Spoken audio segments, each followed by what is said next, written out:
this year will be given by Roland Douloat, who's president of the syndicate that runs the whole thing. It's the syndicate of local government, of the ACO, of the city of Le Mans. So he gets the honour this year. Next year, as we heard, it's going to be the Russian space station. So, hey. And of course, at the front of the grid, the great French hope, the Peugeot 908 TDI.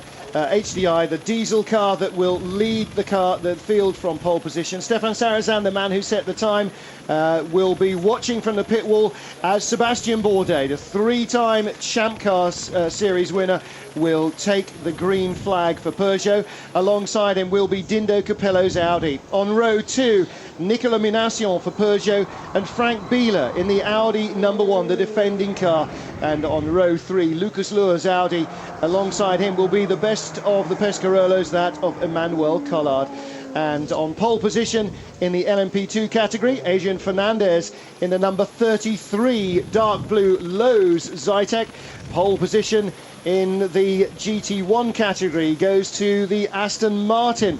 The 008 car it is of Christophe Bouchou for the Labre team. And in the GT2 category, it'll be Tim Mullen for Scuderia Ecos, who starts that category from pole position. And one car that we had thought we had lost, the Lamborghini Murcielago of the Japanese Lamborghini Owners Club, which was crashed very heavily in the first hour of qualifying on Wednesday. They have been allowed to enter a new car, basically a 3-year-old FIA GT chassis, which has been quickly re-prepared for Le Mans 2007. So 54 cars ready to take the start. Mark and David, this is always a sight that just gives me those goosebumps because you know what's about to come. That's just absolutely great. You can look at the cars as they stream down the big Mulsanne straight here, and that's the in-car camera for the Peugeot. And just following the safety car around the second of the chicanes down the Mulsanne straight. We were talking about all the various cars that are on the grid. Right at the very back of the grid, we have, as Martin said, the Lamborghini, driven by Yamanishi, and beside him is the Dome Maida, driven by Yamagishi. One letter difference in those two names is all there is. Believe me, I've just looked at that and I thought that's a nightmare if I'm commentating on those two at the back of the grid. Hopefully we'll concentrate a little bit more on the Audis and the Peugeots and the rest of the guys, the Pescarolos, etc., at the front of the grid. While we're looking at these shots, let's just tell everyone what we're doing. We've got helicopters for the start, we've got helicopters for the finish, and in between we've got 5 camera cars running, the leading 2 Audis, number 1 and 2, the 2 Peugeots, and the Flying Lizards Porsche. They're all carrying camera cars, 4 Motors TV, plus halfway down the Hnodia, they are very proudly extolling the virtues of their new boom camera. They're going to give us some dramatic passing shots at close to 200 miles an hour. Just hope the guy's quick enough, Martin. Well, the leader's now out of Mulsanne Straight, past the golf club on the right there, where David and Mark were plodding around in the rain on Friday. And of course that the former venue of the signalling pits. Before ship-to-shore radio in the cars, there was a field telephone system from the pits down there to the Mulsanne corner, and that's where the pit boards were held out. The cars going through there still at around 60-65 miles an hour, so there is time to glance over and see what it says on your pit board, or to wave frantically in a broken car to alert the pits that you're on the way in. And now they begin another of the runs down to one of the fastest parts of the track, Indianapolis, David. Now that the Mulsanne has got the chicanes, is probably one of the quickest parts of the track. And as we were talking to Andrew Cocotti a little bit earlier, in the run up to Indianapolis now with a wider corner makes it just a little bit safer, but still it's a huge test of bravery for the drivers, particularly as we can see from our helicam with sprinkles of rain around. And certainly on Wednesday night it was this area of the circuit that got the rain first, because the rain was coming up from the south. Could be the same again today if it happens. But yeah, into Indianapolis there, nice big gravel trap on the outside, but we have seen cars in there already during qualifying, so hopefully there won't be too many in for the race. Out of there into this Arnage, the really tight corner, and as you come out of there they have widened that by about 1 to 2 meters on the outside, a bit more tarmac. Very slippy corner indeed. Resurfaced from that point Indianapolis, through Arnage, all the way up to the next set of corners, the Porsche curves. So this area they're on now is resurfaced, much smoother than it was. Still not like a billiard table because it is a normal road, but an awful lot smoother. There was a big bump just ahead of where we're looking now, where the guys would turn right to go into the Porsche curve. So just on the bottom right hand side of your screen, as the cars start to turn right from that camera shot, there was that big bump. It's gone. That, along with the Tete Rouge corner, has made the biggest difference to the speeds overall. And of course, in the picture there, you can quite clearly see the white line down the centre road, the start of the no overtaking arrows there to remind road drivers who use this every other weekend of the year which side of the road they should be on. And that's part of the nature of this Le Mans circuit, David, is that so much of the lap is on public highway, and it means that racing conditions, if the weather is changeable, are going to be very, very different and considerably more taxing than if you were on pretty much any other purpose-built circuit on the planet, because here you can see on the permanent part of the circuit, the Porsche curves, no white lines, no ditches, no drainage for normal roads, no grooves from the truck tyres, no diesel spills. That's racing circuit, but for much of the lap it's public highway, and you take what you get in terms of how it reacts to the weather. Yeah, and you can see there, you know, it's still a little bit damp out there. The guys at the front have all got their headlights on because they're thinking it could be rain very soon, and they're trying still hard to warm the tyres up, because when they get going it will be flat out once they come out of the second Ford chicane. Just having news that one of your favourite drivers, Yutaka Yamagishi in the Dome Marder, is starting from the pit lane after problems on the warm-up lap. But Roland Doulard, the president of the local region, the Département de Sarthe, is ready to give the tricolor. This is traditionally the way Le Mans has always been started, with the French national flag. And as the cars roll round, it should be exactly 3 o'clock as they come to the start line. 9, 8, 7 seconds to go. They're coming out of the Ford chicane. We are ready for the 75th anniversary running of the Le Mans 24 Hours. Peugeot versus Audi, equally spaced across the line as the race gets underway. It's a battle up to the first corner under the brakes, and it looks as though Dindo Capello is determined to win it. And the rain is sprinkling down right from the very first moment, and the Peugeot encounters the rain and has just escaped the gravel. Supreme skill by Sebastian Bourdais to somehow control that, but it's Capello that leads, and in second place there'll be the number 7 car of Nick Minassian. David Leslie, even as we forecast we might have a car in the gravel at the first time of asking, and it was very nearly our pole-sitting Peugeot. It was. He turned in there with just a bit too much speed. He desperately wanted Peugeot to be leading this first race, and look at that, just couldn't get it turned. Off across the grass, welted one of the posts, nearly in the gravel on the other side as he came out. Lost a lot of time. The Audi, the second Peugeot there, from in behind from the camera car, they can see what happened to him, and he's dropped down to 4th place. Well, Dindo Capello managed not to go off laughing as he saw the lead handed to him, but Mark, it just shows exactly what they've been saying all the way through. Rain or shine, it doesn't matter. It's going to be absolutely flat out head to head. But that right was, from the moment. that was nothing to do with rain. The track is completely dry here. It's dry up the hill. Sebastian just made a rookie error. I mean, I cannot believe what I saw. It is not wet. It is damp. It is damp. We saw from the onboard camera of Dindo Capello, it's spitting with rain. That's on the other side, a few spots of rain. But I'm sorry, I'm going to say this is absolutely dry at the moment, the circuit, David. Some of it is, but no, I think it's fairly damp. That is a corner around there. Not as dry as it's here, where we've got all the heat from the people trying to help, and the car sitting on the grid to dry the grid that we're looking at directly in front of us.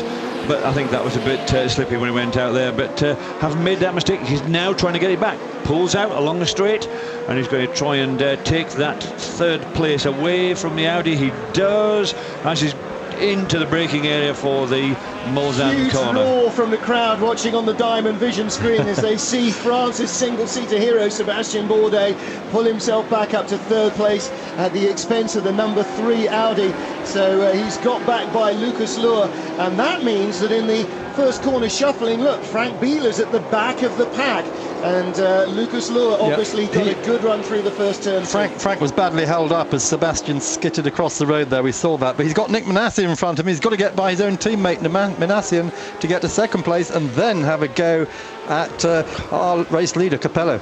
Yeah, puddles there at the inside of the left-hander from Indianapolis to Arnage. So, David, you're right. It is still not completely dry. You can't take liberties with the track. Not at all, and you can see just, I don't know why, but in the slow corners, the Audi really is pulling away from the Peugeots in those slow corners. But the Peugeot, as you said, as you see it come through Indianapolis, clipping the inside of the corner, a little bit of a splash of water as it came up as it went through there. And looking at that circuit there, I would say that's definitely slippy, definitely damp. And just hoping that everybody keeps a steady head. You cannot win this race on the first lap, but believe me, if you fall off, your race will not end in a win, certainly not overall or in category. Not quite a mist of spray, but again we can see from our onboard pictures this is onboard with Sebastian Bourdais. It is a little bit greasy and there's a lot of hand movement going on. Now the Audi has got a substantial lead as you see him turning through the Ford chicane. Bourdais is, in fact that's not Bourdais of course, that is Minassian on the chase. We've got an onboard in both of the Peugeots, so we'll be able to see how it plays out from there. But Mark, exactly as I was hoping for, the race has been dramatic from the first inch. So let's see how long this continues. Yep. Audi starting to ease away. Capello with a 3.5 second lead across the line from Minassian and Bourdais. But we saw on the Mulsanne, David, that is the strong Peugeot. They've got pace, they believe they've got top end speed, and Audi think they have too. How that parlays over 24 hours is going to be an intriguing battle to watch. It's going to be one of these battles. It's going to seesaw backwards and forwards, and you can see how close these guys are. Very evenly matched between the two Audis and the Peugeot. Now the Audi moved out of the way to, that was Lucas Law moving out of the way to let Frank Bieler past. Why did he do that? It just looked as though he slowed up to let Frankie Boy past and dropped back a little bit. The two Peugeots definitely in hot pursuit after Capello out front in the Audi. Oh, and trouble for the Chamberlain car. That's the Chamberlain Synergy car of Bob Berridge. It had problems starting on the warm-up, and he's got a left rear puncture. The Dome Marder goes by. Well, after sitting out half of the qualifying session because everything was ready. In fact, is that a puncture or is that bearings or something else, or oil perhaps? It looked on an exhaust as though it was coming purely from the left rear corner. But I wonder if the brakes he sees on or something. But trouble on lap 2 for the Chamberlain Synergy car.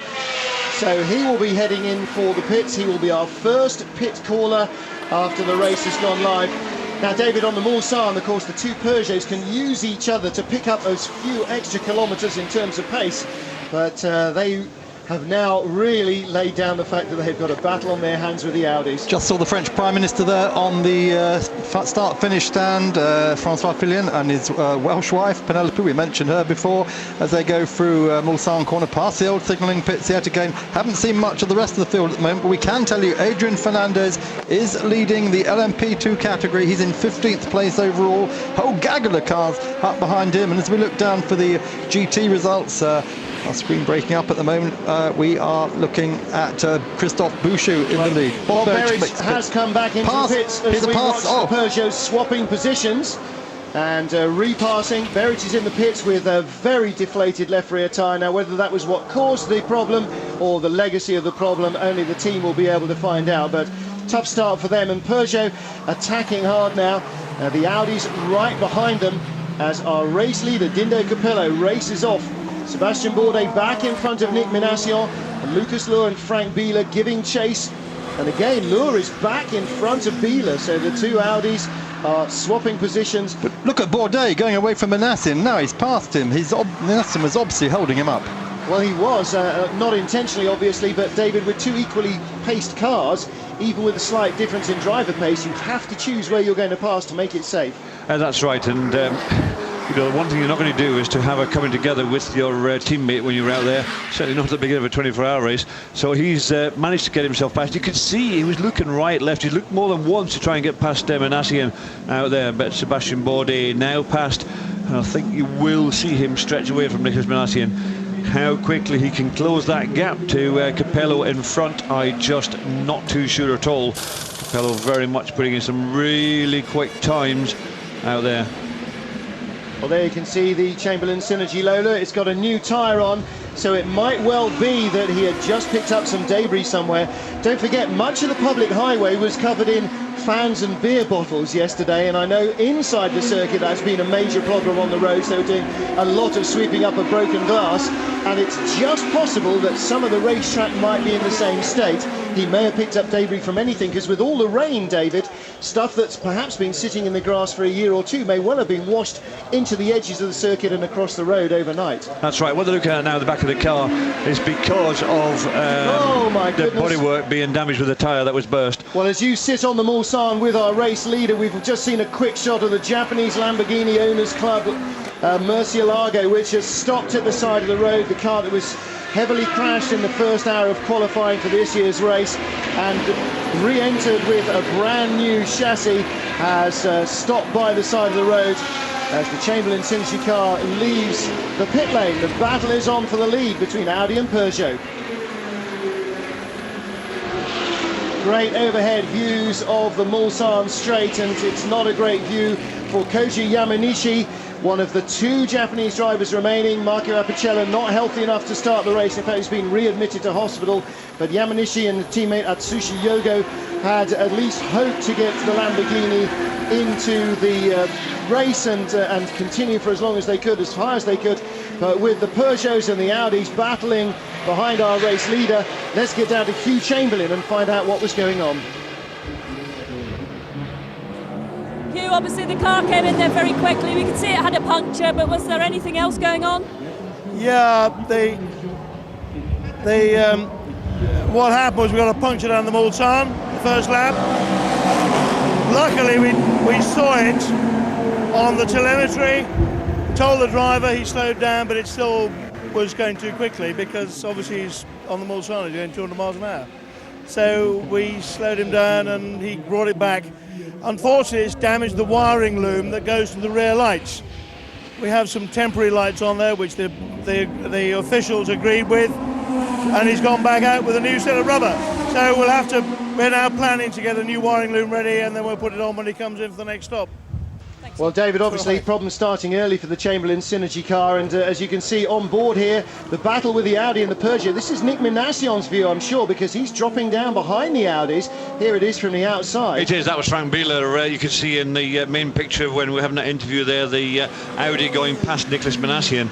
And looking at that, I have to say, I would expect that the Peugeot guys have decided to have one quick car and really go for it, and the other one maybe not quite as fast, but let's try and get some reliability out of it.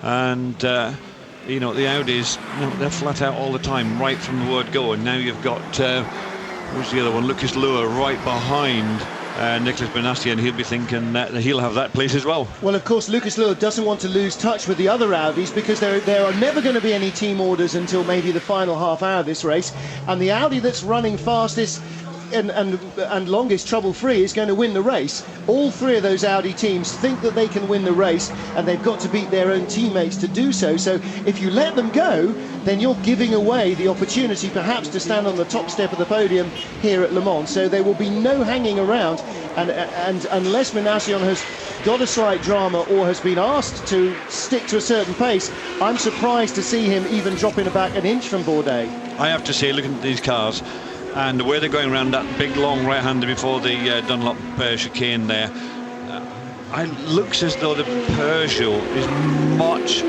flatter in its aerodynamics. It's much less, it's more low drag. It's meant to go down the straights very quickly. It's struggling to get around the corners on the same line as what the Audi was. Just when it came up the hill from the start and finish, it went really wide and had to come back quite sharp, and the Audi just went straight round the inside.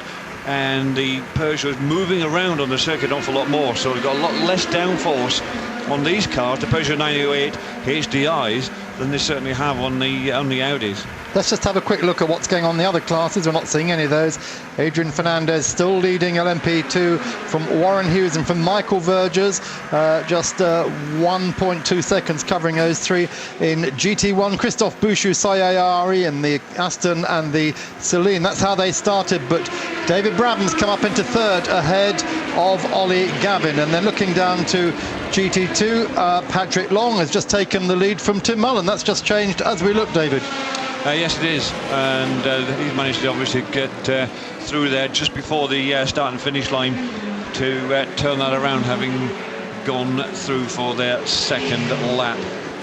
Well, Frank Biela is on the attack. You were riding on board, and again we are. You saw Nick Manassion checking the mirrors, and Frank Biela is right up behind Sebastian Bourdais, and he's having a little look as well. Having seen the Peugeot pull out and drive by on the straight, now Biela is saying, hey, two can play at that game. Aerodynamic toe works both ways, you know, so now both Peugeots have got an Audi latched firmly onto the and got them in the sights from behind. And don't forget, of course, there are three Audis. The first of them, Dindo Capello's, is away from this, and again Biela having another look, and again Lucas Luhr is determined not to let Frank Biela go, because he's right behind Manassion, just as Biela is having a look at Bourdais. There's the battle between the second of the Peugeots and the second of the Audis. Lucas Luhr looking and just monstering around him there, pushing hard.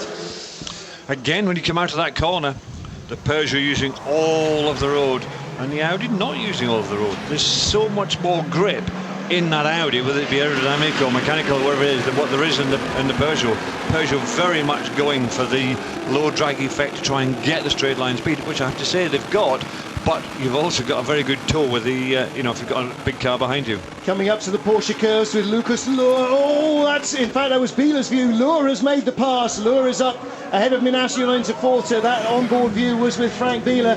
And David, he was certainly using different lines, shaping up perhaps to make a pass down into the Ford chicane. The directors are looking for him. They've gone. I think they've long since gone past that. There we are. Here we go. That bit. Down to the Ford chicane. That is Biela chasing Bourdais for second place.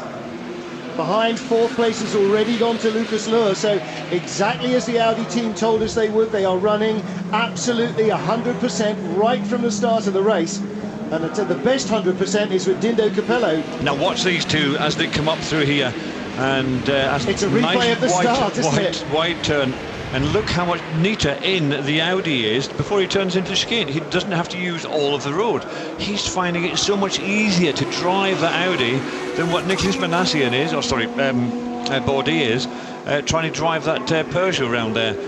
The guys in the Peugeot, they're going to work very hard this weekend to try and keep those cars up front. On board with Biela, sweeping through the Estes de la Chapelle, and soon we'll be onto the Mulsanne straight, and still the Peugeot is right in his sights. Onto the ligne droite des Unaudières. This is still the battle for second place, and when we get a long shot we'll have to see what Dindo Capello's 12.2 second lead looks like. Capello's last lap 3:31, Bourdais 3:34.6. So that's an enormous, in fact 3:35.6, that's an enormous difference. Capello just set the fastest lap of the race. He's gone quicker and quicker, but Bourdais, it seems, is watching the mirrors and feeling the pressure. It's compromising his line, David.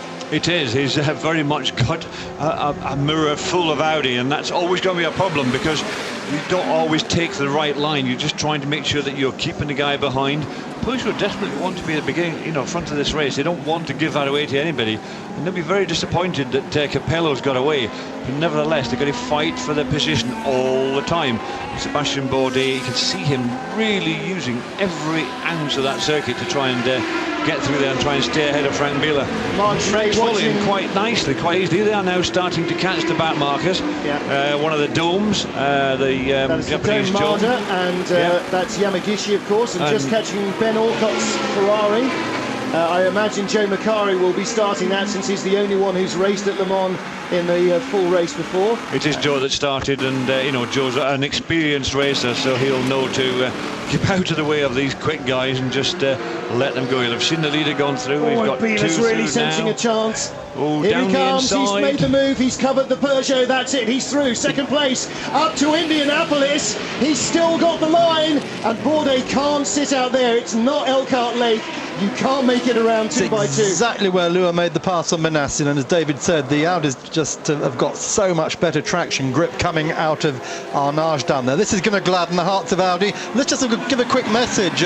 Martin and Teresa Pass, who look after Audi UK's motorsport press service here, say hi to Sarah, who's now living in Lincoln. And Sarah, we know you've been watching motors every single session, so from Mum and Dad and from all the team here, hello. Hello to the Polo Fox indeed, and I'm back from Radio Le Mans from this morning, so there should be no more confusion. Audi first, second and fourth here at Le Mans.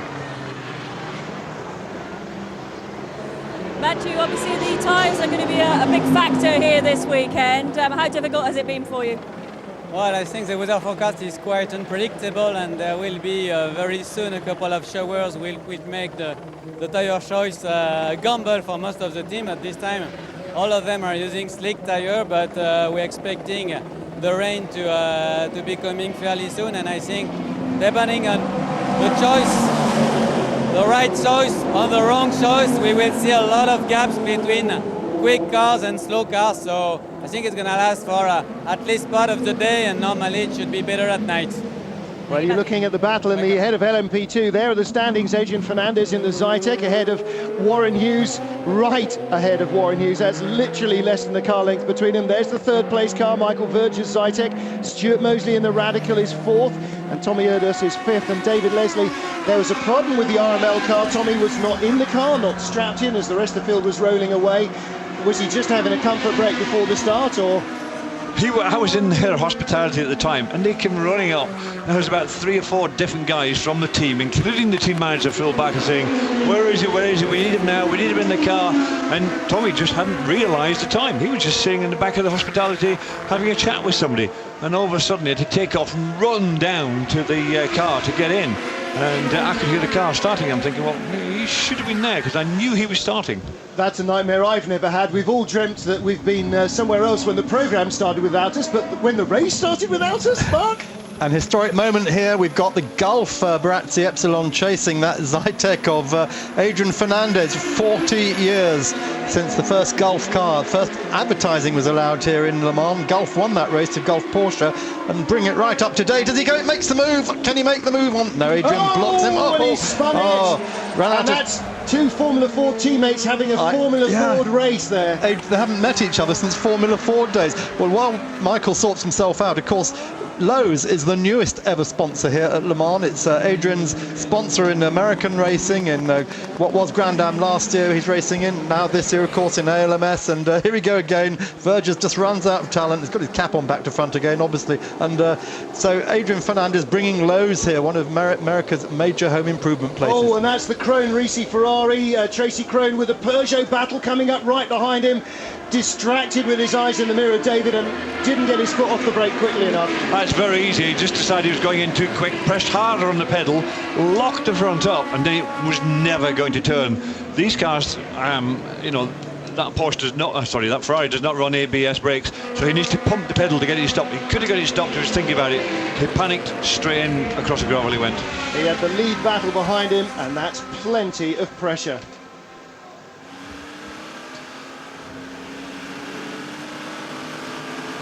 On board with race leader Dindo Capello. No, it's not R. Capello, that's Ronaldo. He's universally known as Dindo, has been since he was a little child. And again, the middle sector of the track, from the Mulsanne down towards Indianapolis. Again, he has set the fastest sector time that we've seen. Last lap in traffic, 3:35 compared to his lap of 3:31, 2 laps beforehand. But he is absolutely flying. Race leading Audi, second place Audi of Frank Wieler, third Sebastian Bourdais for Peugeot, chased by Lucas Luhr, Mick Manassian and Emmanuel Collard in the Pescarolo, just ahead of the Racing for Holland Dome Judd. That's the battle for 6th position. Question for David here on the forum. Bandit R asks, do all cars on the same manufacturer tyre have the same compound, or are they customised for each car? Not all the manufacturers run the same tyres, no. For instance, in the Pescarolos, you've got the two Works Pescarolos, they're on Michelin's. You've got the Roll Centre Pescarolo, which is on Dunlop tyres. So even if you've got in any particular car, you can choose a different tyre if you want to run on it. If you have, like Pescarolo have their car and they want Michelin tyres, they have to have the tyres that Michelin say, there you are, that's what you need to use. Now that I had the conversation this morning to find out why they were still trying to sort their car out, why they were doing development work, why they were trying to get the handling sorted out, and it turns out this is the first race they've had this year where it's been wet. The other 2 races have been dry, and they've not had to use the wet tyre. And the wet tyre was actually developed for the diesel cars, and it's got a different construction than what they had last year. And all of a sudden, that Pescarolo does not work as well on the new construction tyres as it did on the old ones that they had here last year. I think also what he's getting at. Would, for instance, Peugeot and Audi have the same compound of tyre? They have the same compound, yes. Yeah. They will have the same selection of choices.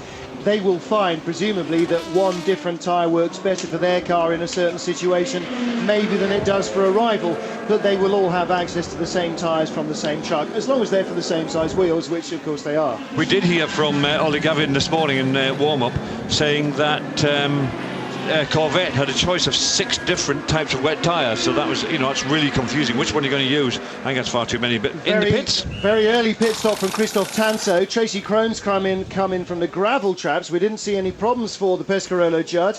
Number 17 was Henri's best placed car on the grid. It's now down in 13th place and dropping, as you do when you stop moving.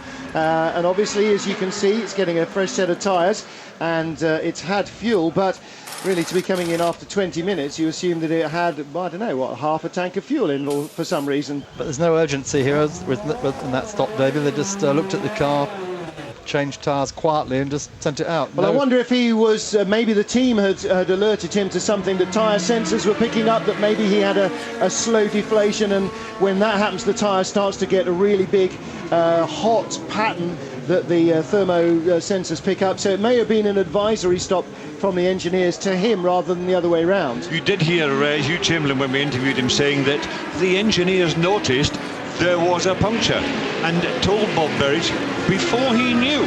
So the engineers, with the real-time data and all the information that they've actually got, they were able to sort of say to the driver, look, there's a tyre problem coming, before it actually arrives.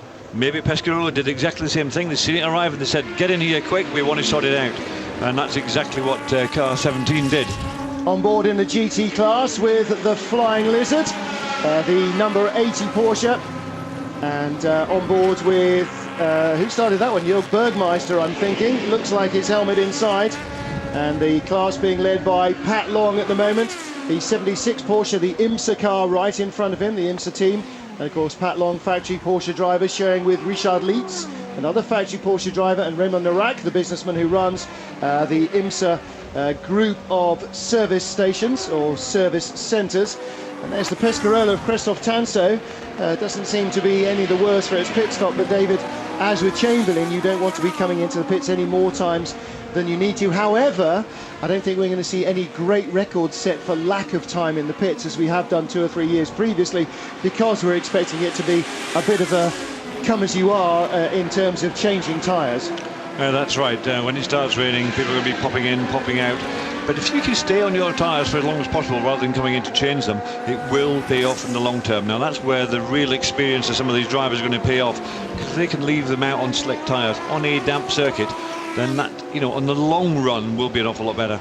Well, Andrew Cocotti was talking to us in the build-up to the race, saying, actually, when it was as wet as it was on Wednesday and Thursday, if you can survive to come back to the pits, then you're straight in. It was utterly undrivable on slicks and pretty much unmanageable on intermediates when it was raining hard. So he said, the worst thing that can happen is you come past the start-finish line into a wall of water, because then you've got 8.5 miles of first gear, tippy-toey, praying you don't crash and nobody hits you before you can get into change. He said, almost inevitably, if it rains, there is going to be a scramble straight for the pits. It's such a long lap. It's so tough with all this public highway to survive. But we're hearing that the Pescarolo changed 2 rear tyres, and they weren't, apparently they weren't happy. They got the wrong compound on, and the car was not pulling the speed it should have been. So again, David, as you say, with all the wet weather running, all sorts of build-up to races have been completely disturbed, and they've ended up starting on a dry race with the wrong tyre on. Yes, because you've got more than one dry tyre to choose from. Generally, you'll have a soft, medium and a hard. And, if you start off with the wrong one, you can have all sorts of problems, both in handling and, as you heard, in straight line speed. So there we're watching the IMSA Porsche, car 76. Well, that's our race leader, Pat Long, in the GT class. Yeah, I was interested, Martin, when you asked Raymond Manraka in scrutining on Monday, was it a coincidence that his performance company was called IMSA, he said, no.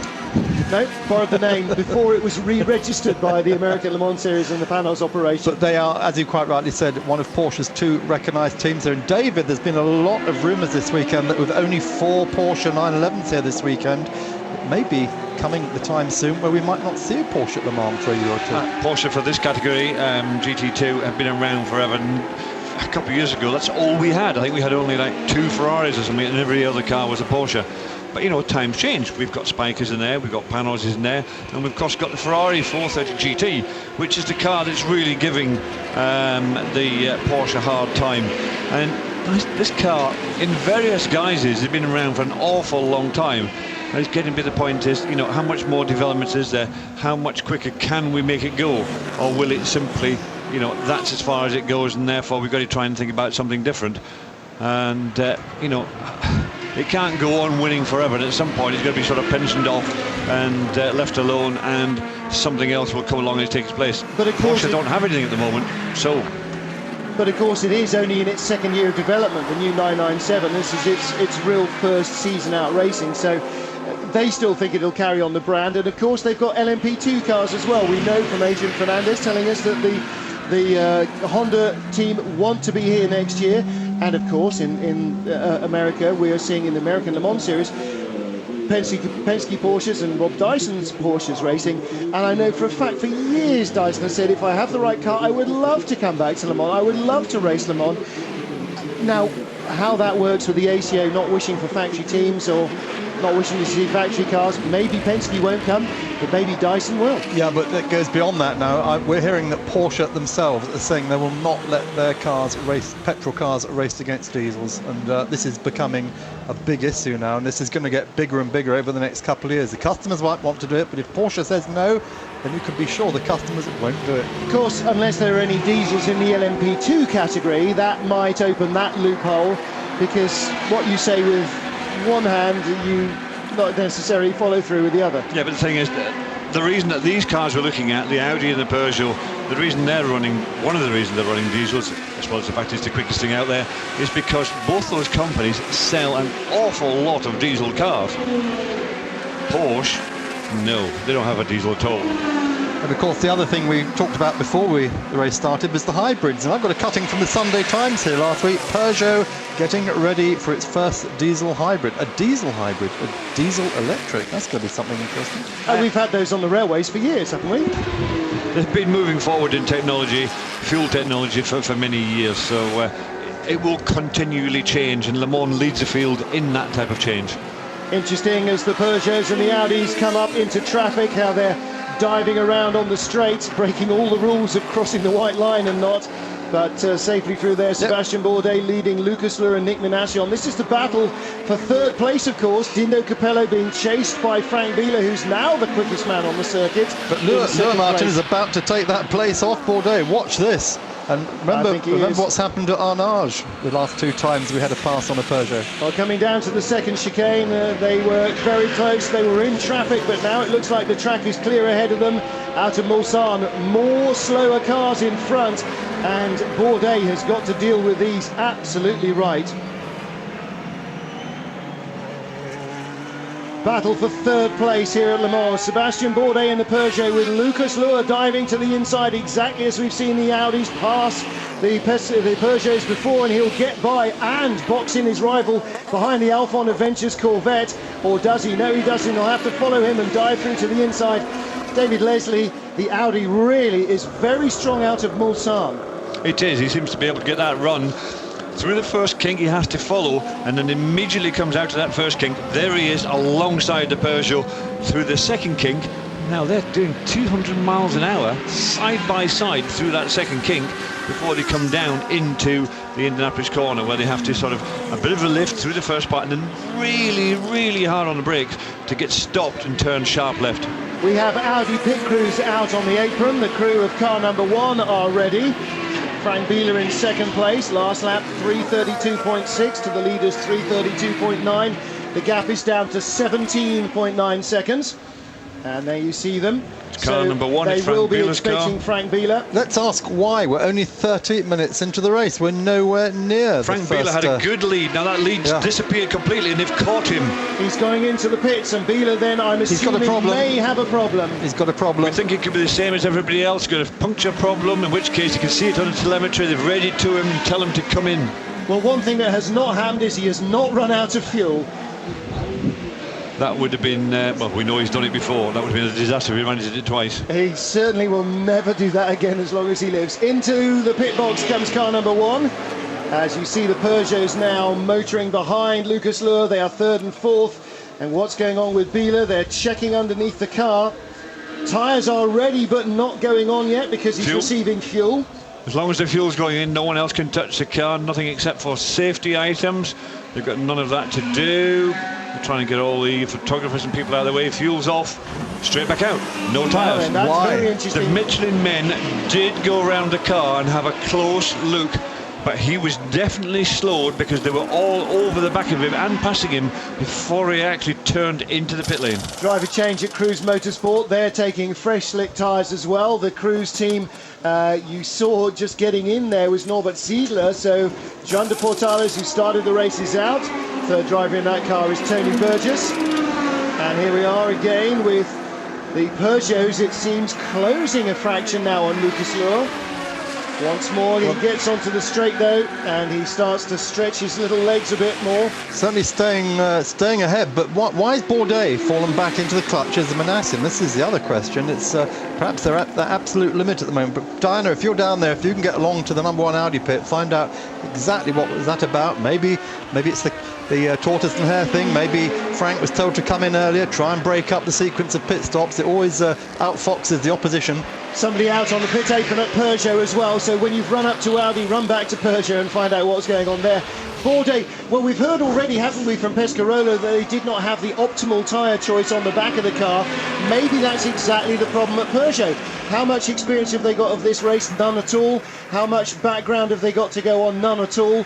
They've had almost exclusively wet running and cool conditions in testing and in qualifying for the race. So suddenly we've got a hot, dry racetrack.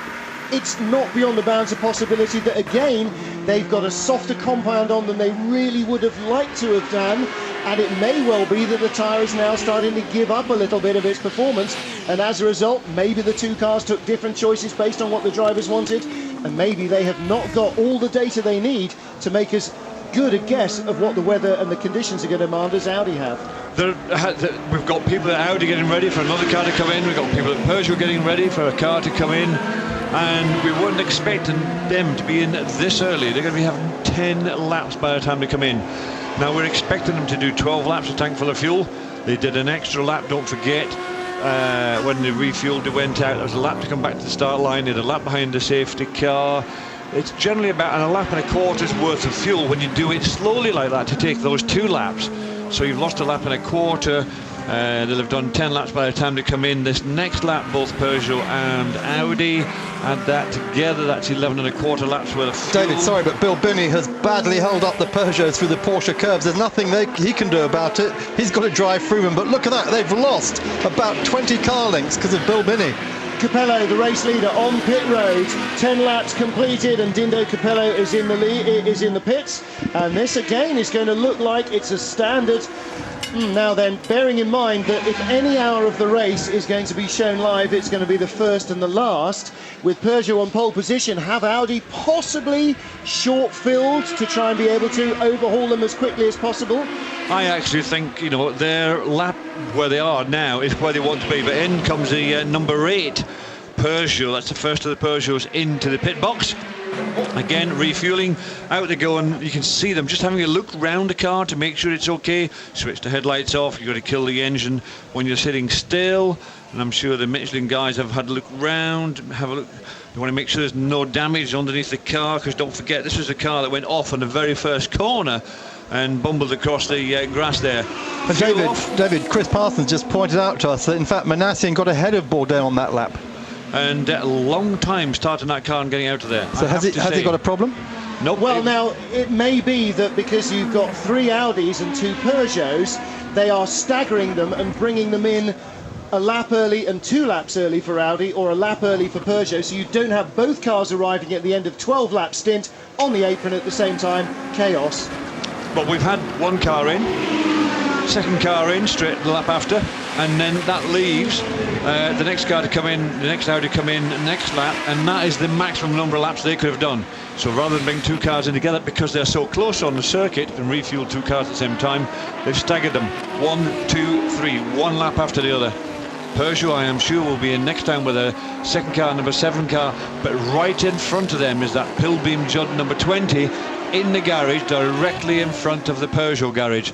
Can they get that filled with the fuel and out before the Peugeot arrives? Well, that car's already been lapped once, and we saw it being swallowed up in the middle of the Audi-Peugeot battle. You're absolutely right.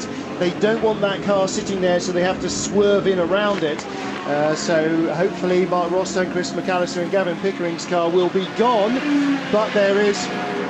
The rear bodywork is coming off, so this is another wrinkle that the Peugeot team don't want. There is a car, the only car in the pit lane is right in front of them. Well, fortunately, it's a 7 car, which is actually further away from the Pilbeam than the number 8, so they do have space. But as you say, it won't be the smooth routine they've practiced time after time after time, forgetting, of course, there'll be other cars in the pit lane. But you do have to practice exactly that, i.e. I watched Audi do it. They stood Alan McNeish in front where the Ferrari, this could because Ferrari would normally be, he stood there and he simply pointed to go round him, i.e. go round a car and into a very tight pit. Audi have already done that practice. I watched them do it. That's how organised they are. I hope Peugeot have done the same thing. And look at the traffic now he's coming up against. A huge gaggle of GT2s, GT1s and LMP2s. He's trying to carve his way through. This is our race leader, is it? Bordello? 3, no, Capello. Bordello Capello. Bordello Capello. Oh, well, now, of course, Dindo Lucas Bordello. Lure is our current race leader, because Dindo Capello has stopped, so That's too is Lure. Frank Bieler. Yes, of course, that is Lure. And there, just behind him is Manassin. Yep. So these 2 cars, we're pretty sure both will come in this time. And that will, yes, the tyres are out for garage number 3, Lucas Lure's car. So that's the car he shares, of course, with Mike Rockenfeller and Alexandre Prémar, the 3 young guns. Now then, the Peugeot guys are going to have to come in with that Pilbeam still sitting there, and I don't think the marshals have realised what's going to happen, or the fact that the Peugeot are going to come in and take their feet from them if they continue to stand in the middle of that pit lane. They really need to move themselves out of the way. Yeah, even the photographer's moving. They're just woken up the now. guys out of the way. Well, Peugeot was held up by 2 cars coming in, by the Saunier Racing car and by one of the Orica Run Celine's, the 55 car and the 54 car comes in together, so that's exactly what you don't want with the Peugeot team. That's why their stops were staggered, that's why Audi have staggered theirs, although Lure has gone round again. Wow. So Lure is now on lap 12. Yep. And that does not include the rolling lap, so he is now completing... Or the out lap. So a 13th lap at pace, effectively, so 12.8 laps, my bottom. The reason we said that is 12.8 laps is what the Audi people told us their car could do. Fib, I think. No, well, he said, we know we can do 12 laps, we can nearly do 13, but 12.8 is no use to anybody, is exactly what he said. He didn't say, I categorically deny we can do 13. In comes the Racing for Holland Dome Judd, Jan Lammers fans. He was in 6th place when he came across the line, behind the Audis and the Peugeots, so he was the best of the rest after that problem with the Pescarolo tyre. In 2 comes Jamie Campbell-Walter, who started the creation, so that is coming down pit road. It's a busy pit road, a flurry of cars coming in.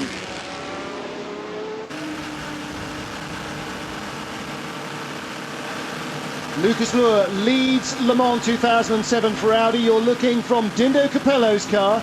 Now, he has been the leader but has made a pit stop. Lure has yet to stop. With 11 laps completed, the leader is on lap 12 of the race. Audi number 3 from Peugeot number 7, Audi number 2, then Peugeot and Audi. The Rolls car came in, had to be pulled back to get out because the Cruise Motorsport are back in for a second time, and they were in front, and Barbosa couldn't get out. They had to pull him back to be able to get out, so he's lost a few seconds there, and he's now out behind the creation car, and I think he came in front of it. So just there, a few seconds lost in the pits. Going down the classes, Ollie Gavin now leads in GT1 for Corvette, and second Thomas Enger for Aston Martin, third Jean-Philippe Belloc after his stop in the Team Orica Celine. So change there because of the stops. Tommy Erdos is second in the LMP2 category. Michael Verges, despite that dramatic Formula Ford race spin at the beginning, is now leading the category. Erdos is on pit road, so he'll drop out a second and hand that back to Adrian Fernandez, who has already stopped in the Barazzi Epsilon car. And in GT2, Patrick Long leads from Seth Neiman, who started the Flying Lizard Motorsport Porsche. Tom Kimber-Smith in third now in the 81 Panos. So that car, we were talking again to Andrew Kirkcaldy, Andrew saying last year the slowest car in GT2 ended up winning the race. That was the Panos in terms of qualifying pace, but that car is now already up to third position. So last year's winners in the GT2 and LMP2 category are both in the top three, and last year's winners in GT1, the Corvettes, are leading the category again. And here we see now the last of the Audi's car, number 3, So coming he has in. completed 12 laps. Of racing laps, plus an out lap, plus behind the safety car before the start lap. So no matter how slow the out lap and the safety car lap are, when he was brimmed, he's done at least 13 full racing laps, hasn't he? In terms of fuel economy, I would imagine. One of the teams is telling me, you know, those 2 initial laps slowly is equivalent to 1 1/4 laps worth of fuel. So yes, he's done that. So there he is in the pits. Everybody runs around with the tyres. They're always ready with the tyres. Maybe they need them, maybe they don't. They're not sure, but they are ready nonetheless. The Michelin guy, he's gone round, he's looked at the tyres and made sure they're all right. He's got temperatures.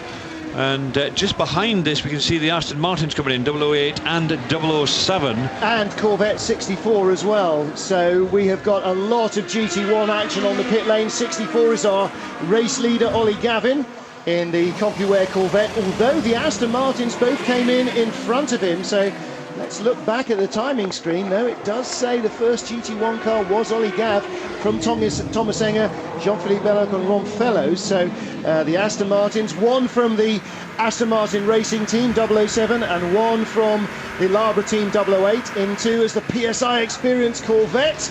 Fast lane to slow lane changeover, no problems there. Big difference in the Aston way of doing things. 008 had a tyre change, 007 did not. So that's the Labra team going for a fresh set of tyres.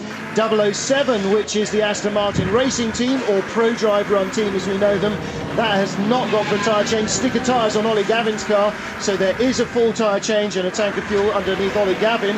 The Corvette boys want to hold on to this lead. While looking on board the Peugeot, down the Mulsanne Straight and around the high-speed road section of this Le Mans circuit. It's an absolutely unique view, David. Is there any racetrack that even comes close to giving you that sort of panorama? No, not at all. It's just one of those things. It's different to everything else you do. Yes, there are other road circuits. Spa, for instance, was a road circuit. Now it's permanently built. Other roads around the circuit, but there you can see just how much the Peugeot on board are fighting with that steering wheel to try and keep it where they want it. But there they are, still running nose to tail. Right, we've got Fortunately, they're behind the Audis. We're getting a lot of reports from England that Sky's breaking up again. Sorry, everybody, but as Martin's told you before, there is live timing if you go to the Le Mans Org website. And there is a question here from Bleep Me. David, this is for you. He's from Pitstone in Bucks, under the shadow of Ivinghoe Beacon. How many laps can the diesels go on a full tank? We now know, but how many can a petrol car go? LMP1 or LMP2? LMP1. We're looking at you should do the same number of laps. Originally there were going to be 1 lap more, but the fuel economy now dictates that there's going to be, well, yes, 1 lap should be more. It should be 1 lap more than what the diesels were, because the diesels, remember, are 9 litres less. They're 81 litres, not 90 litres fuel tank like the petrol cars. However, Jean-Marc Gounon came in at the same time as Lucas Luhr, which is 12 laps of the race plus. And the second, no, is that him still there? Have they changed drivers? That's car 12. That's car 12. So that came in a lap later. So after 12 racing laps plus and. So they can certainly eke a tank out as far as the diesels have at the moment eked a tank out. Most team managers, most engineers will take a safety route on the first pit stop, i.e. come in 1 lap early, we'll refuel you, we'll see how much fuel actually goes into the tank. We'll calculate out how much you've used. We know exactly under race conditions then how far you can go. Then, if necessary, we'll have that extra lap on the next stop. Now then, that is the conservative way of doing it. The guys that are going to try and win this race at the front with the Audis, the Peugeots, they know exactly what they've got to do, and there's nothing conservative about what they're doing. They are flat out. 3 minutes 30 seconds for Capello. He has just set the fastest lap of the race. Here you see Robert Purgell leaving the pits in the Menex Ferrari. This 550 Maranello is the last running car in GT1 because the J-Lock Lamborghini, I'm not sure if it's actually still running or not. It is shown behind them in the scoring. And in fact, not as the last car on the track. That is 82, which is Team LNT's winning pair from last year, Richard Dean and Lawrence Tomlinson in the car, and so there's definitely a problem for the Panos Esperanti. Tom Kimber-Smith has jumped ship and gone with Tom Milner and Danny Watts, and there in the top three into the pits has come a Panos, but 82. It may well be. I think it looks like 82 from here. It is 82. It is 82, yep. So they are the last running car on the track behind the J-Lock Lamborghini and the Domada. Now, they said in warm-up this morning they were having a number of problems, so maybe those small problems have come to bite them, and they are struggling. But in the pits again, Aston Martin 009. Oh, and a close call as he whips out behind the crossing over Jamie Davis. Jamie Davis in the BMS Aston, and the 63 car, that's the Johnny O'Connell started Corvette, did not take tyres. So Corvette again, the drivers are having the choice. Ollie, are you happy with your tyres? Yes, I'll double stint them. Johnny, no, too much pickup on them or something or other. Fresh tyres ready to go if you want them. No, I'll take those. And the number 59 modern Aston has been in as well. The Pirelli shod tyre car with Jamie Davis is having fuel and well, the tyres are ready, whether you have it or not, but definitely having a driver change. So Jamie Davis is out. Michael Burgess is in. Yeah, Michael Burgess is sitting askew on the pit apron. The engine's not starting on the Barazzi Epsilon Zytec 07. This is like the car. It started, went to move, and then stopped. Now they're losing time. Oh, that's dreadful. And I think this is the second time it's been on the pit road. Let's have a look on the timing screen and see if it'll tell us. Yeah, looking for it now. It's no. Oh yes, it's made one stop already, yeah, so it's its second stop. I thought I'd seen it for a standard stop. Out come the little wheelie things underneath the car. They're going to wheelie into the garage. That's a real pity for the number 32 Zytec. Well, we're going to take a very quick indeed. Quick commercial break in a minute. Hopefully Diana will be able to get down to the Gulf Zytec garage and see if we can catch up with that. We've got the scrolling position bars across the screen. You see the Corvettes still right at the front of the GT1 category. And the LMP2 and GT2 cars mingling with their faster and slower brethren. There's Robert Purgell, being passed quite quickly by the third of the Audis. That was Lucas Luhr going by him. And there's a fan. A sight to gladden all our hearts. The race is still attracting young viewers, and hopefully he will be coming back for many, many years yet to come, just like the rest of us. Going to need some young commentators eventually, aren't we? So, Audi 1, 2, 3, situation normal here at Le Mans, as hard as Peugeot is trying, but that doesn't mean to say that's how it's going to stay. We're only 50 minutes into a 24-hour race. Well, Dindo Capello still flying at the lead of the race as the pit stops continue.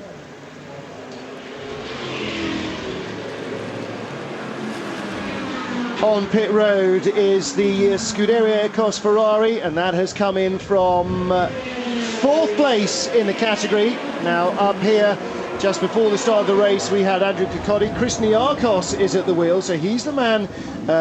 Andrew said Tim has started the race for the last 2 years, but our timing and scoring shows Tim was down to start it.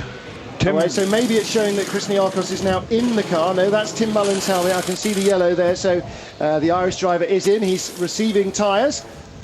And we're doing a tyre change as well, so they want some new tyres. Onto the ground it should go. Tyres are on this side, not sure about the other side. And there in the door you can see 2 red lights on, so that is second in its class, or was when it came into the pits. Away he goes. And the Aston Martin high-speed train goes by the Cruise Motorsport car, which is really struggling. You saw one of the spikers there behind it. But I think it's going to be a long night for the team of car 44. Yeah, the cruise car's been in twice already, so they're really struggling out there with that car. Out goes Panos number 81. So he's had a stop 2, so that's all good for the car in the top 3.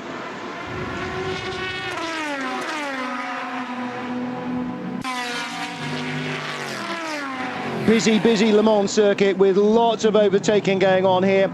You're looking at the battle in the GT1 category. You're watching the Corvette of Jan Magnussen, car number 63. He's got 3 lights on the door because he's in 3rd place in class, and he's been chased by Christophe Bouchou. Bouchou in the Aston Martin, David, and right behind you can see Sael Iyari in the Celine. So that is 3rd, 4th and 5th right together within a second or 2 of each other. While we went to break, Bouchou did actually manage to get past the number 63 Celine of Jan Magnussen, and Magnussen got back in front of him again.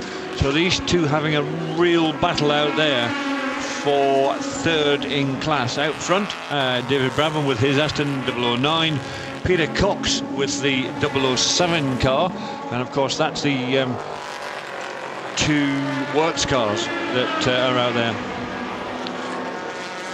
Well, as we're watching this battle, you can see one of the Panos GT2 cars. We're also hearing that Michael Vergers, he's back on the pit apron. They had gear selection problems with that car, and it looks as though he is just about to retake the racetrack, but he's lost at least a lap, possibly 2 by the time he gets up to speed. Now they're going to do the standard pit stop, but Davidson, oh, look, down the inside, makes the move. Bouchou goes through, past Jan Magnussen. Now he's done this once already on the last lap. Can he make it stick? That's the problem. And there you see the 2 Astons in front, which are 1st and 2nd in class. Now don't forget, when Jan Magnussen stopped, he did not take fresh tyres. Ollie Gavin did, and I wonder, Bouchou is 008, isn't he? He did take fresh tyres. So he did. 007 that was in at the same time did not. So there you can see 2 more Aston Martins right in front. That's the 1st and 2nd. That's 009, 007. So that's 1st and 2nd. Here's 3rd, yep. 008 now, and 4th place, 63 Jan Magnussen.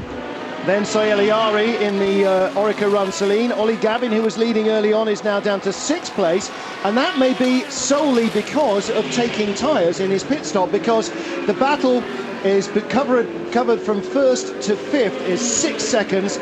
1st to 6th is 14 seconds. That sounds like the extra time he spent with getting the tyres done. Basically the guys at the front of this championship, GT1 championship, are all very, very even on pace.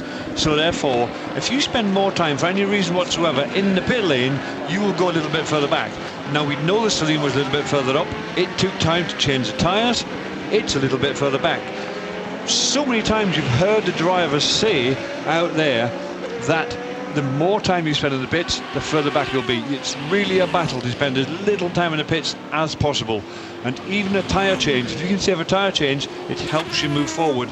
All these guys know this. That's why a majority of guys will now double stint the tyres. We heard Andrew Kirkcaldy at the beginning of the programme when we were talking to him say that they're expected to double stint their tyres as well. And the majority of these guys will do too. I actually think some of the big cars might even manage 3. Certainly at night time they'll manage 3. Well, David, great onboard pictures again from the Audi working its way through traffic. I mean, it gives you an idea, doesn't it, when you ride on board like this, just how difficult the whole thing is, weaving your way on public roads at close on 200 miles an hour through relatively slow-moving traffic. Yeah, it's one of those things you've just got to do, and one car's trying to pass another, and you're trying to pass both of them. So that's why you see in the Audi there going from one side of the circuit to the and back again to be able to pass a GT2 car and a GT1 car. So that's just the way that goes. So there we're running through the race to see where everybody is. Bob Berry's down in 32nd. He's dropping like a stone at the moment. He's back in the pits. The number 19 Lola for the Chamberlain's Energy car still got some problems. That's such a shame, because they were so relaxed, having run the car here with the same drivers, the same team last year, learnt everything they needed to know. They did limited running in the rain just to make sure they were happy with that. They started their Friday rebuild on Thursday, and you know, as always, they look to be so ahead of the game. God only allows human beings to make plans so that he can mess with them later, it was often said, and that seemed to be everything was running well. and unfortunately that's what happens. You can do all the preparation in the world, but you do need a little bit of luck on your side, and it doesn't look like it's with the number 19 or the number 44 car actually that's out there as well. The 44 being the Cruise Motorsport Pescarolo. It's been in twice and still having a few problems. Number 32 car was also having problems. That one with Michael Burgess with the gearbox was having a few problems. But we hear now that Bill Binney's got it wrong, and round it goes. You can see why, guys, because it's starting to spit up at the Dunlop curves. So the first spots of rain arriving again. It's not the first time that we've had this, and it won't be the last, I don't think.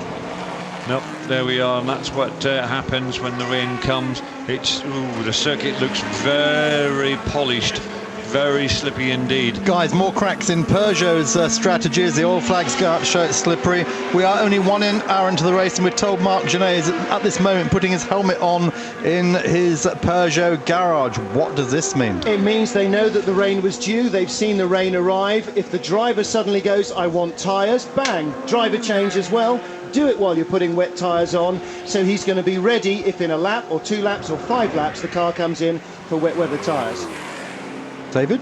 Yeah, he's right. That's exactly what to do, because the driver should always be ready. You would expect that once a car goes out, within a few laps you would have the next driver there in the garage almost ready to go, just a helmet to go.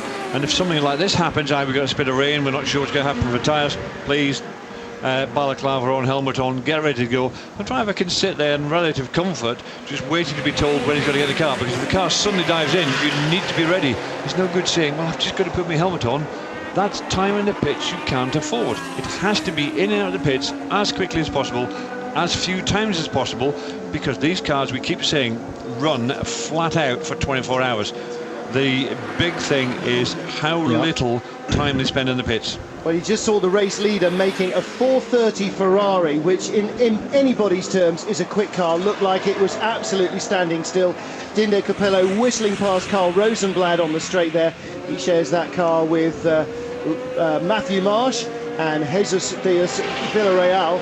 But a passenger in a 4:30 on the Mulsanne would probably think they were going pretty quickly, David Leslie, but the prototypes are just on another planet, aren't they? They are. I mean, as you said, a Ferrari 430 is a really quick car, and it goes phenomenally well. But the prototypes, it's like sitting in a rocket ship, basically. And you can see now the Peugeot guys, there's Genet ready to go. There's the wet tyres sitting, waiting to go. And David, if we look down the timings, quite a dramatic drop, but about 10 seconds a lap already for most of the field. So there is some rain we haven't seen actually on the track, isn't there? It's on our commentary box window. We have rain on the window, and we're under a balcony. So the stiff breeze that we've had as well is blowing the weather across the track. I can see it. It's a carnage already. It's safety car boards. Safety car is out. So with 22 hours and 55 minutes to go, at 4 minutes past the first hour, it is raining heavily. The safety car is out, and we are now into exactly what we expected the race to produce, which is carnage. Not in terms of mechanical carnage yet, but scramble in the pit lane. Look at this pit lane. It's going to be mayhem in this pit lane. Seen the safety car, it's gone out. We've seen it on the circuit. The Krohn car's just going out. I think just leaving now. He's been there for half a lap. Yes, has he put wets on? I'm pretty sure he'll have done that. So. The rest of the cars will be coming into the pits. I am pretty sure on this lap they'll have had the call. Aston guys, they're getting ready to get their guys in. They've got the wet tyres ready. All the pits, nearly every single pit is coming out with their wet tyres to bolt them on. Car 76, that's the IMSA Porsche. Leaders the in leading GT1 car. are in. They've already been in, they've already fitted their wets, they're out. Now they're going to make a really good decision. That's a quick decision by them. Oh, this pit lane's going to be so tight. It's exactly what Andrew Kirkcaldy said. The moment it rains, you can't survive 13 kilometres in the wet on slicks. You've got to make it to the pits.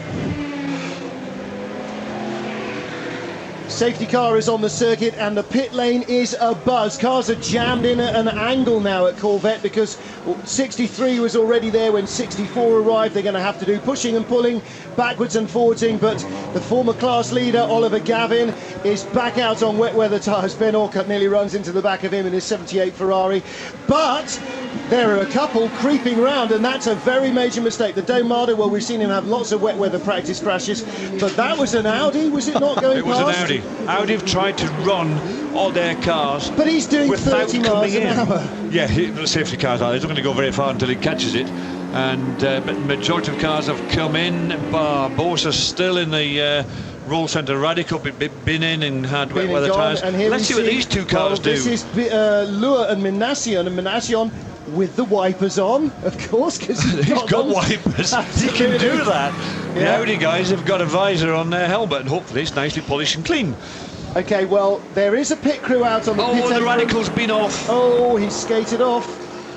That is It's very bad news damaged indeed, on I'm the afraid. front. Big mistake by Stuart Stuart Mosley, who started he's- the car. And he's lost the rear wing, look, so he's spun and hit both ends. And there's another car sitting on the side of the circuit there, exit of the Porsche curves. was That's blue. where the just the little Was that the flick that's just Felbermeyer after Porsche? it.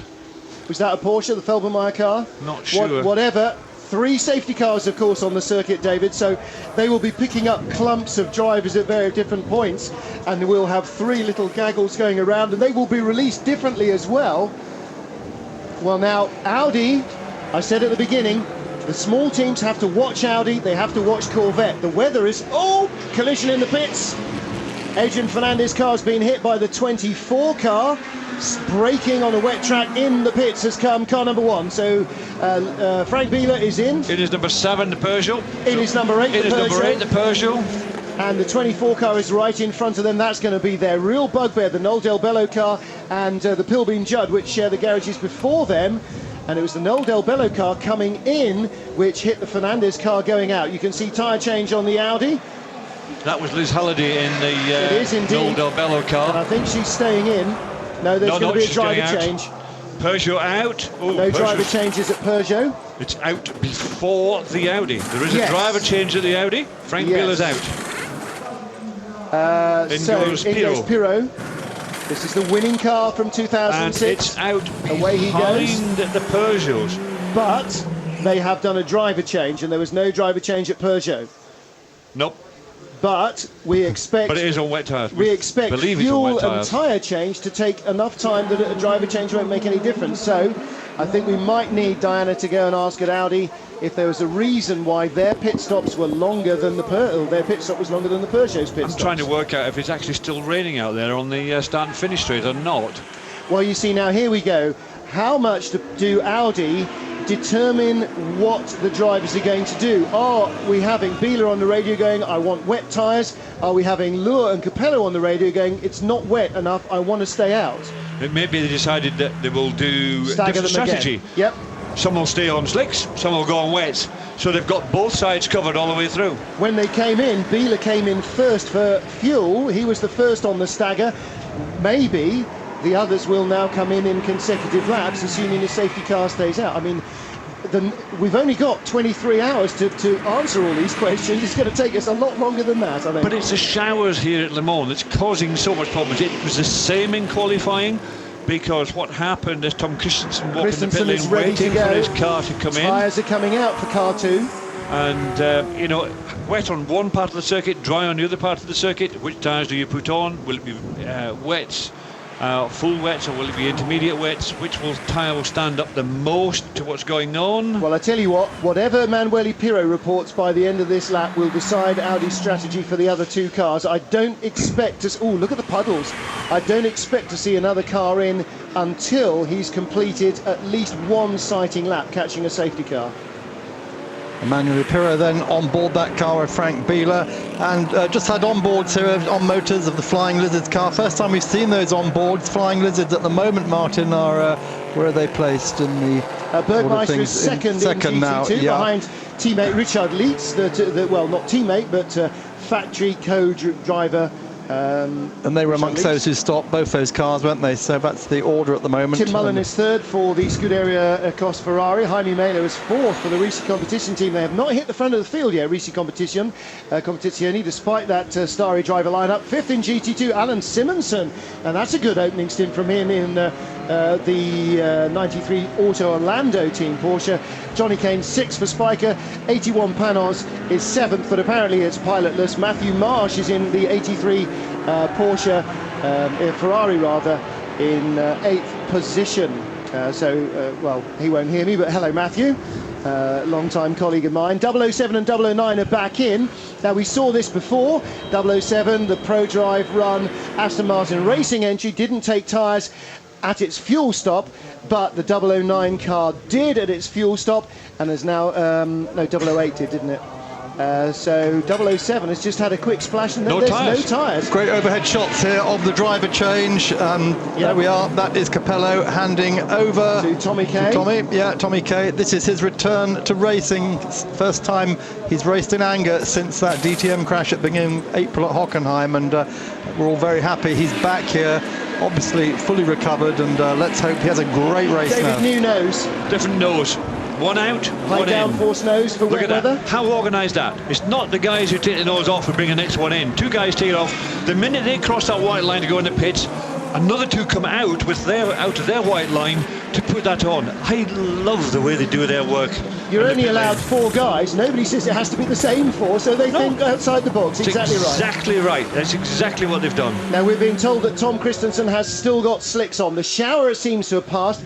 Mulsanne looked pretty wet to me, but the it's Aston not stayed on raining slicks here. as well. Yes, they did. So that extra lap there gives you the benefit of really deciding whether the rain's settling in or not. And so some drivers are now going to be coming in a lap or 2, possibly at most, of high-speed racing because they're on wets and it's dry again. David, a lot of this is about reading Le Mans, isn't it? Audi's been coming here for 7 years now. Peugeot haven't been here since 1993. This circuit does dry very, very quickly, and a lot of people do know that. So, you know, if it's raining on one half of the circuit, can you take a risk with slick tyres and then hopefully it'll dry very quickly? More than likely is the answer to that one. But a lot of people panicked. The minute that rain came down, the driver said, "Ooh, I can't do this." The incident in the pit lane. Yeah, that was Liz Halliday turning in as the Fernandez Zytek turned out. Is it still Adrian, or did they do a Yes, Adrian's on board still, well? yeah, and he's second in class now to Warren Hughes, but Warren has not stopped.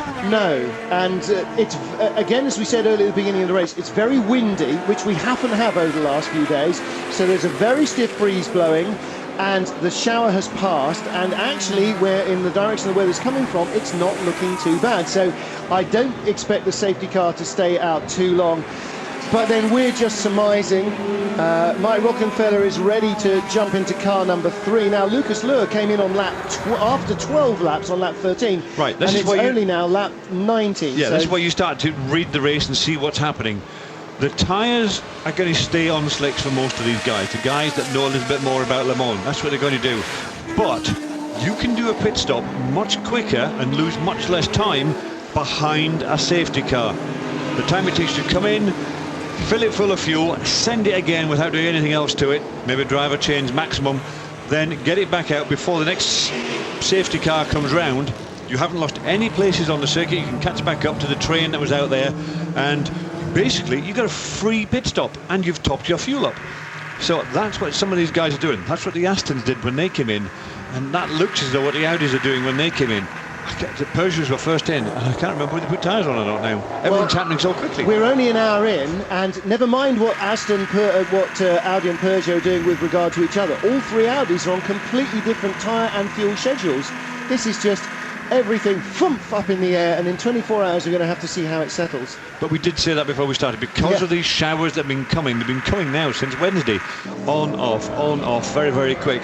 And even when we were walking around yesterday, Friday, it was nice when we started, then it rained, then it was beautiful sunshine, then it poured down, then 5 minutes later it was beautiful sunshine again. And that's the weather forecast up until this evening. More rain here, more rain outside our window, falling on the pit straight. Aston 008's crew are out with the fuel hoses, and they have slick tyres ready. It isn't deluge rain, it's not enough to really drench the circuit. And all the drivers have been saying that basically if you can't run a full wet, in wet weather conditions, then you're pretty much going to have to try and survive on a slick if it's just a bit here and a bit there. Corvette 2, Martin, they got all the slicks waiting there next door to the 006 Aston Martin. Just looking down who's stopped, who hasn't. Lucas Luhr, of course, has not stopped yet. He's in second place. Pirot, although he's only been shown as one stop, has made two because he took that card from Frank Bieler at the second stop. Manu Collard has not yet stopped in the Pescarolo, nor has Jean-Marc Gounon in the Courage. So everyone else of importance down below has, but sun's out now down there on the Mulsanne. This is how it's going to be. The weather gods are obviously female, aren't they? Because it's the prevarication about the weather is really quite remarkable. And you're right, I mean, you can see now absolutely no reason whatsoever for a safety car to still be out. And I wonder when we're going to find whether or not it pulls out. Lights are off on the safety car as far as I can see as it comes into the Ford chicane. Are we getting ready to go green flag racing? If it comes by us, no. If it doesn't come by us, no, it hasn't gone down the pit road. So the yellow flags and the safety cars stay out here at Le Mans. We are under safety car conditions once more. Safety car out at Le Mans. You are watching the onboard pictures in the middle of the queue from one of the two Peugeots. Can't define yet whether that's 7 or 8. But let's get down to the Audi pit. Diana Binks is with Dindo Capello. Thank you. Yes. Obviously, how was it out there? The moment was very good. The stint was perfect. I could keep a very good pace. I could increase the gap compared the competitors, and that was for me a good surprise because till now we did not run so much on wet, and I did only I think 9 laps in pre-qualifying and a few laps in the last in the Wednesday and Thursday in qualifying, and I would say probably 2 or 3 laps on dry. That's it. That's why I didn't know about the car so much. I didn't know which kind of pace I could take, but I think was good enough to pull away, and at the moment everything looks fine. For sure the weather is a big question mark, and I really hope to get the track dry as long as possible because it's a nightmare to drive in wet in this in Le Mans. I noticed you stayed on slicks though. I didn't know, but when I was in my in-lap, I radioed my engineer that they stopped raining already, and I think they kept the slick. And they changed the nose cone, was that? That's I don't know why, and I also didn't know that they changed the nose, but now I will ask to my engineer why. Probably for a downforce.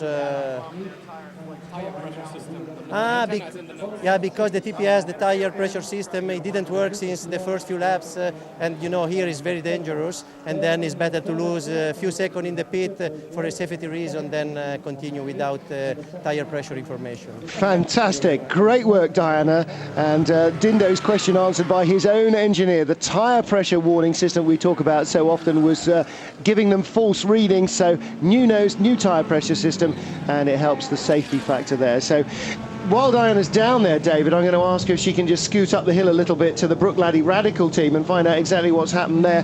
Stuart Mosley, who saw, came in with front and rear end damage on the car. We're expecting Audi number 3 to come in. Lucas Luhr from second place. He is in fact on pit road now. So all of the Audis will have made a stop. And that is lap 20 for Luhr. He stopped on lap 12 before, so 8 laps. 2 of which have been behind the safety car, and there's a driver change. Mike Rockenfeller takes over the second placed Audi. We'll be back live at Le Mans. Stay with us.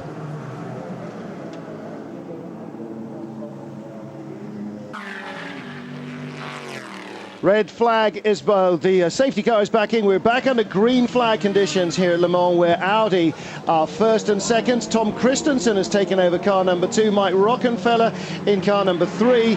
Nicolas Minassi and Sebastian Bourdais for Peugeot. Well, after the pit changes, it's Christensen the leader from Bourdais. Emmanuel Pirot's just crossed the line in 3rd place. Nick Minassi on 4th from Mike Rockenfeller in 5th place. So, gentlemen, we've just had a quick safety car period. What are we on now? Lap 21. 4 laps for what was a very short, sharp shower.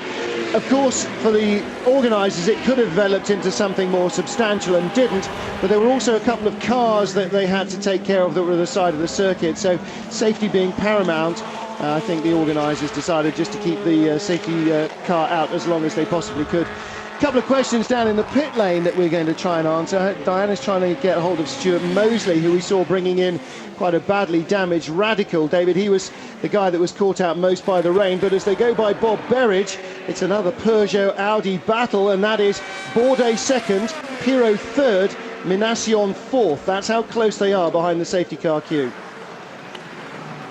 Yeah, these cars haven't just been let go from behind the safety car. There's two safety cars here at either end of the circuit, and that allows them to stagger the you know, nobody gets a whole lap lead. So as they go away, they've now got these second, third and fourth together out there. Well, let's get down to the Radical garage, find out what's happening with Stuart Mosley. Obviously, we can see the car's gone off and come into the garage, and it looks like it's game over for you at this early stage. Yeah, absolutely right. Unfortunately, we've got some damage with the car that it's not fixable. It's unfortunate because the team really have had a fairly hectic sort of 24 hours or so. We had some problems with the installation of our engine for the race, and meant that we had to do an overnight, a test yesterday just to make sure everything was running okay. And we still haven't cured it by the warm-up this morning. We fixed it for the race and the car was running perfectly, and unfortunately the weather conditions didn't pay very good for Tim when he was coming in to change tyres. So there's absolutely nothing you can do now? Yep, absolutely nothing. So after an hour and a half, the race is over for us, which is, like I say, is very, very unfortunate because the guys worked really hard to get through the problems we had, and having got through them, we've been blessed with another one. So yeah, it's not the best for us really. Well, David Leslie, terrifically bad luck for Stuart Mosley. We were commenting when it was dry in the first hour how well he was going in that Radical, Judd. And somebody's inevitably going to be caught out by showers, and it's really just tough luck that he was probably one of the first people that got to the rain. Yeah, he was saying that in actual fact it wasn't him, but it was Tim that was in the car, and he got caught out, and whatever damage they've done is, as he said, irreparable. He can't get it back out. Now that's a real pity, because we had some quite good stories to tell you about that car later in the evening, with reference itself and its sponsors. But does that mean we have to give the sponsors' product back? I'm not sure. Maybe if it goes quiet, we'll still fill them in later on. Well, as you can see, it's pretty overcast still. It's not bright and sunny like it was at the start, Mark, but the weather is moving so fast. There is a really stiff breeze here, and I wonder whether we're going to see a lot of forays of just quick sprinkles of showers just blowing straight across the track and disappearing into the distance. I'm sure the organisers will react to how the weather changes, and if they really get a deluge, you know, I'm sure they're in a radio contact with a lot of marshals posts. If they say it's absolutely stair rods here, then out comes the safety car. If it's a sprinkle, you have to let it go, I think, don't you? Yeah, it's what's forecast. The local meteo all week has said it's going to be on and off all weekend, and as you say, very strong southwesterly wind. It's been more of a breeze, in fact, hasn't it? It's been very windy this morning, and flags at the moment flying, but cloud looks high from here, but it's coming in so quickly every time from the southwest that you know, within 5 minutes a clear sky has become black, and it just dumps a lot on the circuit. And David, the worry is at night when this starts happening. Well, yes, what can you see at night? It's black and dark. Yes, you get some very good headlights, and yes, there are some bits and pieces out there that will allow you to get out, you know, get the best out of your car to see what's going on. But if it is dark, you cannot actually work out when it's slippy, when it's not slippy. So you've just got to be that bit more careful when you're out there on the circuit in the darkness. A little bit of shower, bit of a sprinkle when you're not there that end of the circuit, and all of a sudden it can catch you out. Stop and go penalties being advised for the drivers of car number 35. That's Serge Saunier's old team, the Saunier Racing Courage, with its AER motor in Jacques Nicolet, Alain Fior and Bruce Giuani, and I imagine that's got to be a speed lane infringement penalty, either pit lane infringement, either speed or too many people working in the car, or not a fireman on it, or passing under the safety car. You're right, could be anything. Trying to send Diana up to creation, because while we were away on a break, We saw the creation sitting in the garage looking singularly untended to, and we've already lost one source of entertainment for British fans with the Team Brook Laddie Radical. We really don't want to be crossing creation off the board as well, but I rather fear that we might do. And boys, we're hearing that it's raining again? I'm looking outside and I can actually see it on the start and finish. Raining, no. Drizzling, yes. And I have to say, when it's drizzling like that, you will just keep on going. That amount of precipitation would not cause a well switched on professional driver to be coming in. You're saying it's not going to precipitate a rash of changes? I don't think it'll be a rash of changes. Some of the smaller teams, yes, maybe. A lot of the bigger teams, I think, like this here, the Audi. Whoa! Off he goes. Oh, it was slippier than what he thought it was. That's Tom Christensen just getting through. And you see him as he came round up the hill. You can see how wet it was in actual fact. And he is on slick tyres, remember. Now, Mark, you chastised Sebastian Bourdais for making that mistake earlier on. Are you going to give Tommy Kay the same shoeing that you did? No, because it's drizzling now. Oh! And he's a hero.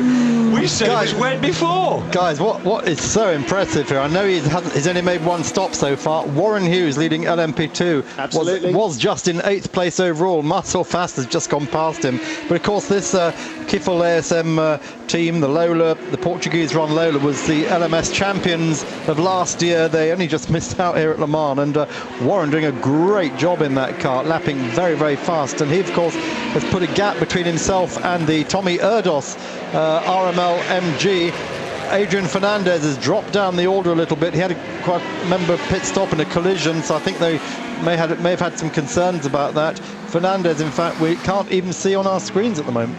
That's because we don't have page 2. Oh, we do have page 2. Oh, well, maybe Fernandez made a driver change then. Well, he stayed in the car. No, he stayed in the car. No, Kurosawa's in the car, so he's third in class. They've changed up then when he went out. Yeah, so he didn't change in the rain, but when we saw that collision with Liz Halliday and Kurosawa coming out, that's when the change had happened. So Haruki Kurosawa is driving 33. That's third in class, but you're absolutely right. And sometimes, David, it happens, doesn't it, that you can gain half a lap on a close rival by not being picked up by one safety car. Oh, so is that the Del Bello car? No, it's the Swiss Spirit, Marcel Fassler. The Lola Audi car.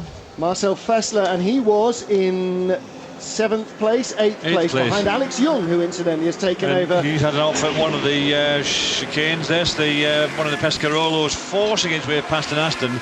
Aston's really not giving way to anybody at all. Having to do it on power because he can't do it under braking. He can rarely do it under power as well. And under power it's difficult because the Astons are actually really quick in a straight line, so you've really got to brake hard. There's Warren Hughes right behind in the number 40 car. That's the Lola EER belonging to the ASM team. Oh, look at that either side. And Hughes out on the dirt there on the runoff area on the side of the road. Lucas Law's car, that is car number 7, Nick Min, car number 3 rather, Mike Rockenfeller. Rocky on board, big one. It's Mulsanne Corner. It's Mulsanne Corner. It's come out of Tête Rouge. Oh, that's you're right, Tête Rouge. it is. It's the exit of Tête Rouge. Oh, so that's struggling. That is one Audi out of the race, and it's Rockenfeller who's struggling. He's moving in He's the binned it, isn't he? That's very good. Doesn't look as though it'll move. Oh no, right rear tyre. Oh, there's nothing. The suspension's hanging off the right rear. So Audi 2 and Peugeot Safety 2 car left out. in the race. Naturally, the safety car is out now. Oh, there goes the wheels for that car, wheeling it out already. Well, Marco Werner there and the rest of the boys looking utterly disconsolate about that. Of course, it's not Werner's car. He is still in with Emanuele Pirro and Frank Bieler, but that is a very heavy accident. David, let's just make it clear to everyone who's watching. He's staying in the car because that's how he stays on radio to the team. Also, you know, they have been drilled to drive as Audi. You will bring that car back. It doesn't matter what's hanging off it. We have seen them here at Le Mans coming back with bits falling off everywhere, no bodywork, 3 wheels on a car, etc. We've seen them once at Spa-Francorchamps come in. The whole back of the car was on fire. Yes, absolutely. And he still brought it back to the pits. Didn't go anywhere afterwards, but he brought it back. Mind you, getting it fired up at the moment might be a bit of a problem. I mean, we again spoke to the team at the beginning of the week. Emanuele Pirro saying Audi understand that bits on the car will break. They understand that we will crash the car. They make a car that they hope will survive not only Le Mans, but the drivers as well. And that's exactly the situation they find themselves in now. And like a lot of cars, you've got a limited slip diff, whereas one wheel is not there, or there's no tyre on it, there's a problem, or broken like that one is, you can still drive it back on the other wheel. One wheel will drive it back, but you know, that's right at the very beginning of the lap. He's got the whole of the Mulsanne straight to go. Yes. That's a long way to get that car back. That's not Alan McNish crashing on the entry to the Porsche curbs. That's another 6 miles, 6.5 miles away. Yeah, it's a long way away. I mean, he's barely started the lap when he gets to Shimano-Berth there. So, safety car is out for the second time in 10 minutes. And that's the circuit camera view of... Look at that dent in there. Goodness me. That was a big impact when he's hit that. I can't understand how he's hit it there. Well, it has swapped ends on him, and he's gone in at unabated speed backwards. So either A, he was on a part of the surface that had no grip, like the gravelly outside edges, because this stuff is all slightly cindery around the edge of the circuit, or not enough wheels were touching the ground, and that suggests there might possibly have been an impact with somebody. And the third option, and this is unlikely in an Audi, as we all know, is that something broke just as he was getting onto the brakes at Shimano-Berth, and it didn't stop, it just backed off into the barriers. But David, the safety car is now going to have to be about 25 minutes, 30 minutes on track to repair those barriers, because they will not take another hit safely. No, definitely not. And Le Mans are very good at that, deciding that if the barrier is damaged, the barrier has to be repaired. And we've seen that after Marco Appacella's accident, which was a glancing blow, nothing like the damage we've just seen there that the Audi's done to the barrier, they repaired them before the next qualifying session started. But the teams, all the other teams now taking their time to be able to swap things around. That's a very leisurely pit stop. Safety cars car out, 17. Don't make any mistakes, don't come back in with a penalty. Far too leisurely. Both Peugeots are in. They should be able to get back out behind the same safety car that came in behind in order not to lose place and time, but car 17 really is taking a long time for that pit stop. Much longer than I would expect. Lots and lots of pit stops going on. There's bizarrely a Ferrari 550 stuck in the middle of the fast lane. Robert Purgle's car, the Menex Ferrari, has stopped in the pit lane. Both Peugeots are here. This is the first shift ending officially, I think. This is the end of the driver changes, or rather the driver changes for Peugeot. Lots of people being pushed out the way, tyres being pushed out the way, because both cars arrived nose in. Then, of course, you have to back them up against each other and drive out nose out. So it's very busy in the pit lane. Well, as you can see, the Audis weaving their way down the straight in the pit lane. It is really very busy indeed, and Peugeot in all sorts of trouble because they couldn't get around Hugh Chamberlain's, the Chamberlain Synergy Lola. They really got stuck in behind it through no fault of the team. They actually ran into the mechanic and took him off his feet while he was behind the Chamberlain Synergy car. That's wrong. The Peugeot guy in charge should have said, no, you can't go, we have to pull you further back, not just simply run into the guys and run into the guys limping really badly now. In fact, it's taken his boot off, has it? You can see him hopping into the team. He's really hopping into the well, you know what it's like when you get hit in the back of the ankle and the Achilles by a shopping trolley. Imagine being hit by the nose of these things. Yeah, you can see just how flat it sticks out, how sharp it is sticking out of there.